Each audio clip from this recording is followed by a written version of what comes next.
Hello everyone, and welcome to the first video of the preview of the upcoming Nemesis DLC that gives us some new divisions and a bit of balance patches and a new map that will be added for free with the patch as well. And we're gonna start with the divisions as usual. If you don't want to miss the other videos to the content, consider leaving a subscription down below and a like so that more people see all of this as well. And yeah, let's jump in here into the 76 VDV division that comes with the Nemesis DLC that you guys voted upon. I was 2.1 voter, but 2.21. So here we go. Democracy did its thing, and we got a interesting VDV division here, as the scenario is the invasion of the Plateau d'Albion nuclear base and the attempt of the Soviets there to capture those missiles before they can get launched by the French. And it's really leaving the division with an interesting setup. As you can see, no helicopters here at all. Also, if you want to play these guys on a realistic scenario, there will be a map by a wooden box coming along where he made the Plateau d'Albion, so check that out as well. If you want to play these guys on a realistic Plateau d'Albion map, he took stock footage of the area to create that map, so yeah, that can be done as well. But let's start here with logistics, with the BMP2K as the first interesting little one here. The other CV is pretty standard, including a really chunky looking Luats here, BMD1, and then supplies in small Luatses or in slightly bigger gas trucks. Yeah, no helicopters can make the long journey into France, so no helicopter support here for this airborne division. Then we go into the infantry tab, where we have normal 7mm MG, and then an interesting 50 cal machine gun that has anti-helicopter capabilities. It is not the greatest anti-helicopter capability. It's not a full-on AA piece, but it has the AA optics added to it that the Soviets had for their 50 cals, and that gives it anti-helicopter capabilities which the other MG teams don't have. Some should maybe have them, but this one for sure should have extra range above them at least, and it has them for sure now, so that gives it a bit more capabilities. And then we have a 30mm AGS here as well, that are a bit better now, that they can deal damage to units in building, but yeah, I'm not sure you really want to take them. Saperi and Saperi RPO coming along with the RPOA, the 5-man squads that can come in the Luats or the TRD with the AGS on top. This thing should be 25 points, then it would be really worthwhile. Currently, for 30 points, with its slow speed and so on, it's not really worth it. If the BTRD would become 25, it would be really fantastic though. Yeah, really on the edge there. Dejaniki Saperi Comrodi here with a 4-man and an RPG. Not that special. The Dejan Com now with an extra smoke grenade, as with this patch we got a lot of 4 weapon slots added around the board. We got a lot of reshuffling of squad sizes and so on. All of that in the third video, where we go over all the balance and the new map. But yeah, Dejan Comrodi having smoke, having Igla, 4-man, the one you know from 35th already, forward deploy, BMP2D, PTRD and BMP2, yeah, BMD2 coming in with the Dejaniki BMD as well. A lot of them. You can get 4 cards if you want to. Normal Dejaniki with 7 hit points against the 6 of the BMD2 ones. That can come in the BTR. Outside of that, this one has the SVDs though. That's another 4 weapon slot he added. So that is pretty interesting. A lot of these kind of rifles got added with 4 weapon slot. And yeah, this gives this 6-man squad a decent amount of punching power now. The Dejaniki BMD in infantry fights now substantial, though still, due to the 6 hit points, beatable. Dejan Yuzelnani coming around with double AT. That is pretty interesting as well. A small and a strong one. Though, as the weak one has the lower range as well, it's not really that impactful. It's mostly still an RPG 7VL squad. It's a 9 hit point squad though. That is pretty helpful for this.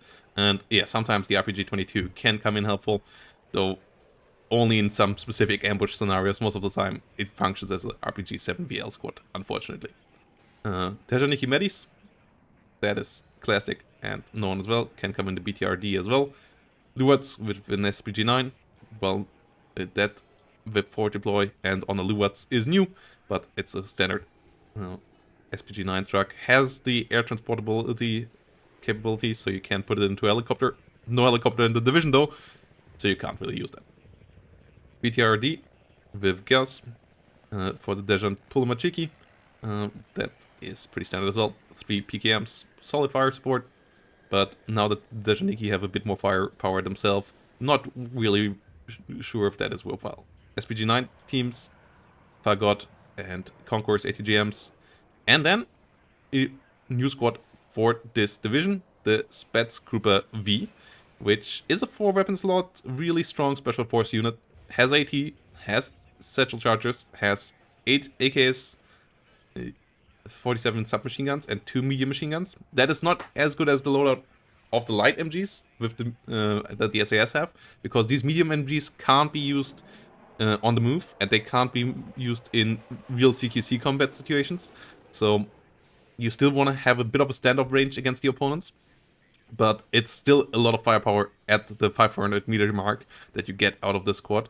And that for 90 points is quite nice. RPG 27 is a solid RPG as well. 500 meter range is the issue, but the penetration is great. And the explosive satchel charges helping out a lot as well. Artillery, you get the Dejants here. You get some Vajilegs, which we know as well. I think they got a new picture, but outside of that, very standard. Nanas, 3 cards currently. That is great. Might all still be changing a bit. Patch might not be fully fleshed out, but yeah, BM21 Grad, and if they get 3 Nana cards, this actually is a surprisingly strong tap here. Hank tap. That's where the new BMD3s come in. They have smoke launchers. They have 3 frontal armor. And they have the Conqueror's M on top. So they are pretty strong. But they are still, for the most part, IV kind of firepower and engagement ranges that you want to use them at. As in a tank fight, they just get one-shotted, and that for 100 point unit is scary. But with the Conqueror's M, they can also one-shot a lot of things, and they have the long range thanks to that. Plus, with the AGS, the PKT, and the 30mm, they have a lot of firepower on this thing. So this thing can shred enemy infantry like no other, or only BMP3, I guess, is better. But BMD3, really solid with that, and the smoke helps out a good bit as well. Conquers, BRDMs, and Duat with ATGMs on top, helping out if you want to have something a bit cheaper around. But BMD3 is really the scary, strong part here in this. But it still leaves you lightly armored. You don't take the enemy in direct engagements. You want to get some flank shots, and so on around. Then we have the Recon tab. We have the Rheostat. We have the BRDM2. We have Dejant Ratretka, which you already know, Dejant Spätzgruppe, which are new, Igla plus RPG, so another AT plus AA kind of special force unit, though this one is not special force, it's only shock, as they are just Spätzgruppe, so they are special recon units, but not absolute special forces, and the RPG is also not that strong, comparison, for example, to SAS, so it's all capabilities, but none of them at the highest level. But in general, good firepower here, 10 hit points, strong squad still, 100 points, really solid unit. RT Ratretka, this is new, this is cool. Recon tab really with 2 new cool things here. RT Ratretka have the new SIG in trait, and that functions with the capabilities of these guys having a radius around them and a second radius around them, and if something is in the far radius, that you get a symbol, as you can see now on screen, of a unit being there.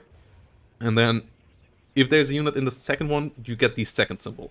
That looks a slight bit different. So the second symbol always overrides the first one. You don't and you don't know how many units there will be, but if there's a unit within the white circle, you will realize it. If there's a circle within this inner circle, you will see that. And if you have 2 or 3 of these guys around, you can triangulate with that a bit, and you can also kind of figure out where the enemy might have units without getting direct confirmation what kind of unit is there and so on. Special forces also don't get spotted by this, so that is pretty interesting as well. Second, really interesting little feature, and absolutely hyped to see more of this in the future. This is the first test bed for it. If it functions well, if the community likes it, Eugen will implement it in other divisions and maybe also on vehicles and so on as well in the future. So yeah, feedback on this really essential. Spetsnaz GRU, known, those are the special forces with the GSR. They see stuff directly. The Schmel 1, that's the recon drone. Only 2 hit points. Yeah, exceptional agility, decent optics, obviously. Yeah, self-made drone, moves around, spots things. Really slow, needs a long time to get to the front line, so you can't really use it in an opener, which I feel like is a mistake. I feel like this should not have been in the air tab, but this is where it's at. I feel like it should have a controller unit on the ground and then move from there. But yeah, the way they are implementing it is as an aircraft, basically, similar to the recon aircraft, with more stealth. So yeah, the UAV here flying around can get shut down. And yeah, it doesn't have ECM. Once it gets targeted, it's basically dead. That it doesn't take stress is not really relevant with 2 hit points. BMD3, that is the recon variant, very good optics, so a really solid unit. If you get only 4 of them, but that's still pretty decent compared even to the Bradleys, for example, and they have a Conqueror's M, so this is a scary unit. Yeah, so Red Fredka BMD3, a really solid unit as well, the recon tab of this. Really the super new fresh things, a couple nice things here with the BMD3 and the Spets Grouper, and some other nice things like the new mount here. So yeah, there is new toys here for sure, but this is where the real new stuff comes in, and the Eugen pushing the mechanics comes in as well. The recon drones still will need, I think, a bit of tinkering by Eugen to really put them into a nice spot, that they aren't OP but are useful. That will take some balance around. So yeah, ZSU 23s and Iglas and Strela 1s and ZSU on truck are your only AA option here. That is not amazing. You get a Luatz with the Igla for double Igla power here. That is all nice and so on, but nothing long range here. So you are only anti-helicopter with this. ZSU is at least getting cheaper again, guys. So the towed ones are not as super pricey as they had been last patch. So they can be now potentially helpful as anti-infantry and anti-air, at least defensively. Yeah, we will see how that plays out now with the new price. Then we can't take the helicopter, because this is the first division without any helicopter. And then we have the air tab. And that one is pretty strong. We have the E-Warfare, Su-24. We have a seat version of it as well, a good bit more expensive. So if you just want to spot the enemy, go for the E-Warfare. If you actually try to kill them, go for the seat here. And this one is a pretty strong seat missile as well. Good accuracy, good range. Yeah, damage doesn't really matter there. So Su-24 seat, real nice. LGB2 has 3 big LGBs that can be split between 3 targets in one run. Really strong as well. Really, really strong. Su-24, 81 and 82. Price here justified. 30 ECM and so on, all nice. The Su-24 with the shorter range, but fire and forget, KH-29T, and the Su-24M here with the longer range, but not fire and forget, KH-29L. So this one can just turn away. This one has to follow a bit deeper into it. Yeah, it's a bit of a mix here between these two. This one stays, I think, a bit higher altitude and so on. It's always a bit complicated. Both are nice for sure to have though. Su-24M HE, a lot of HE bombs, solid plane with that. It's just that like the other options here are really competitive as well. You have a decent amount of cards, but this is pretty scary.